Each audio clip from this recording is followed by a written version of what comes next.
आनंद आनंद परमानंद सतगुरु मंगनानंद जी साहेब सत्संग आश्रम, हीरा सतगुरु प्रीतानंद जी साहेब, धाम निगाना, जिला भिवानी, हरियाणा के सौजन्य से संतों का मार्ग, वह जो सत्य है जब तप और मौन साधन से नहीं मिलता है। ऐसी करतूत वाले सब थक रहे। किसी ने उस सत्य को जिसको संतों ने पाया है भेद नहीं पाया। वह भेद सतगुरु वक्त की सेवा और शरण से मिल सकता है, क्योंकि उस सत्य ने आप सतगुरु रूप धरा है। इस वास्ते सब जीवों को जो सत्य की प्राप्ति की चाह रखते हैं, चाहिए कि कर्म और धर्म छोड़कर सतगुरु वक्त की प्रसन्नता के लिए मेहनत करें, तो एक रोज उस पद को पाएंगे। बाल विधवा और बाल साध को वक्त यानी उम्र का काटना निहायत मुश्किल हो जाता है और बहुतरे तो खराब हो जाते हैं। पर जो उनको सतगुरु पूरे मिल जावें और उन पर निश्चय आ जावे, तो दोनों का वक्त सहज में कट जाए। और जो विद्या गुरु मिले तो विद्या या तीर्थ व्रत में या मूर्ति पूजा में व्यर्था जन्म उनका बर्बाद हो जाएगा और जन्म मन की फांसी नहीं कटेगी। इस वास्ते उनको और सब जीवों को चाहिए कि जितनी हो सके सतगुरु पूरे की खोज में मेहनत करें। जो उनकी खोज में इसका शरीर भी छूट जाए तो भी सोच न करें, क्योंकि जब सतगुरु के मिलने की आशा इसके चित्त में दृढ़ हुई तो वह ठीक भक्ति सच्चे मालिक की है। उसको मालिक सतगुरु रूप से जरूर मिलेगा। जीव इस वक्त में ऐसे अभागी हैं कि संतों के वचन की प्रतीत नहीं करते और धर्म ग्रंथों की बात को खूब पकड़ते हैं। यहाँ तक कि वहाँ कुछ पर्चा भी नहीं मिलता, पर काल ने ऐसा डंगा लगाया है कि अपने मतलब के वचन की जीव से मनवा लेता है। और संत जो दया करके इसको भली प्रकार समझाते हैं सो नहीं मानता और उनसे पर्चे मांगता है। इससे मालूम हुआ कि ये जीव काल के हैं, जो बिना पर्चे संतों का वचन नहीं मानना चाहते और काल का वचन बिना पर्चे मानते हैं। ऐसे जीवों पर संत भी तवज्जो नहीं करते। प्राण योग और बुद्धि योग की गम आकाश तक है। इसके आगे सूरज शब्द के आश्रय आ सकती है और वहां पहुंचकर अजायब पुरुष का दर्शन सूरज को प्राप्त हो सकता है, जो कि सतयुग द्वापर त्रेता में सबसे गुप्त रहा। किसी को इसका भेद नहीं मिला। अब कलयुग में संतों ने प्रकट किया है। जिनको संतों के वचन की प्रतीत है वही उस अजायब पुरुष का दर्शन पावेंगे और मुक्ति पद को प्राप्त होंगे। आजकल ऐसा अंधेर हो रहा है कि बहुतेरे साधु पंडित होने का बिलासा करके काशी जाते हैं और पंडितों के संग में अपना जन्म गंवाते हैं।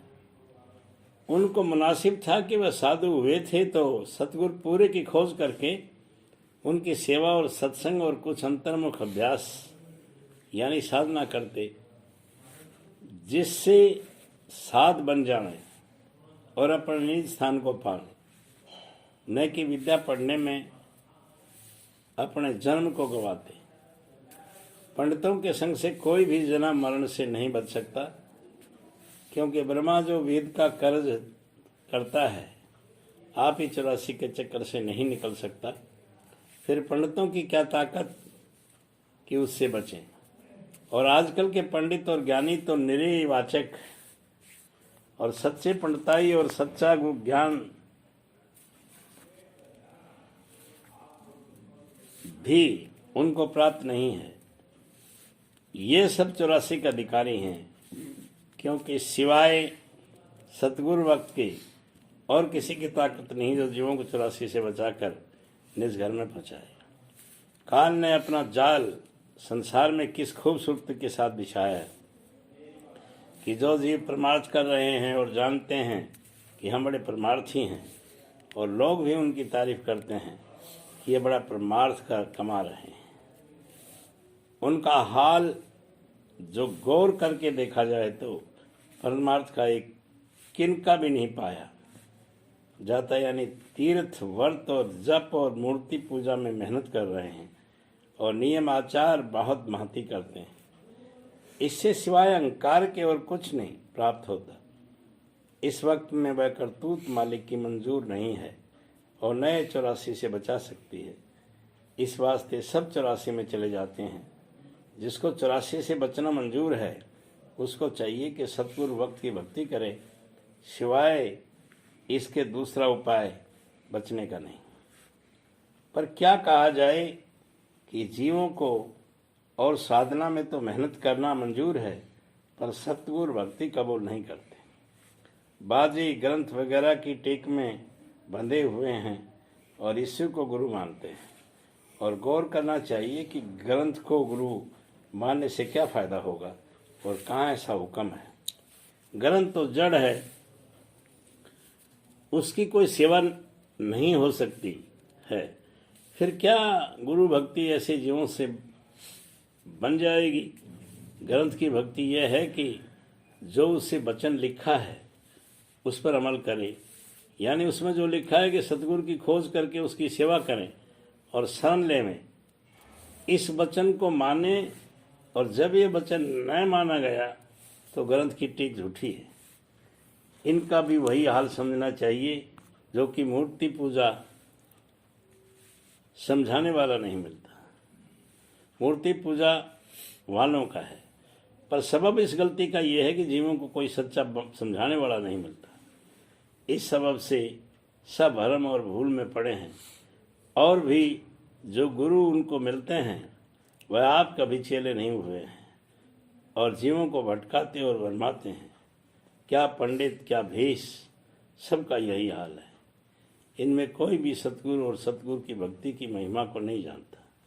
किताब और पोथी और पुरानी रस्म और लीक में आप भी बंधे हैं और उन्हीं में जीवों को भी बांधते चले जाते हैं। सतगुरु भक्ति का उपदेश कि जिससे जीव का छुटकारा होवे और निज घर अपना मिले, कोई नहीं करता।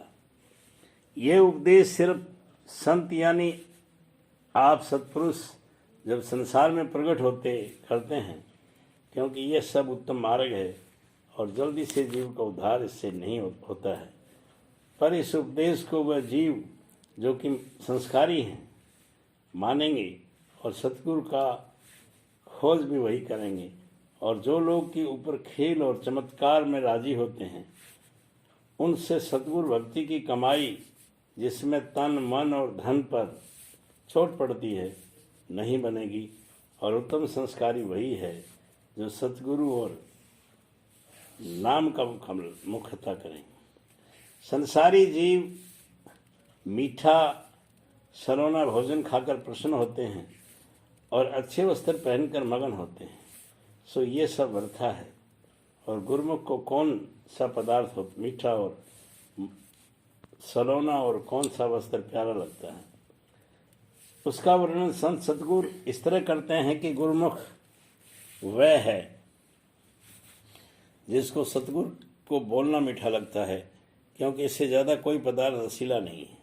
सतगुरु के वचन को सुनना सलोना लगता है और सत के ऊपर भाव का आना गुरुमुख का परायण है। सब का सार ये है कि ये हाल सच्चे और निर्मल परमार्थी का है, उसी का ये पदार्थ से प्यार लगेंगे जैसा कि ऊपर कहा है, और संसारी जीवों को उनसे नफरत होगी। आजकल के ज्ञानी वेद को पहले कहते हैं कि संतों को पीछे बताते हैं, ये इनकी बड़ी भूल है। और सबब उसका यह है कि ये उनको संत जानते हैं जो वेद को पढ़कर उसके मुआफिक चलते हैं, और जिनको कुछ थोड़ी सी साध गति हासिल हुई, पर जो संत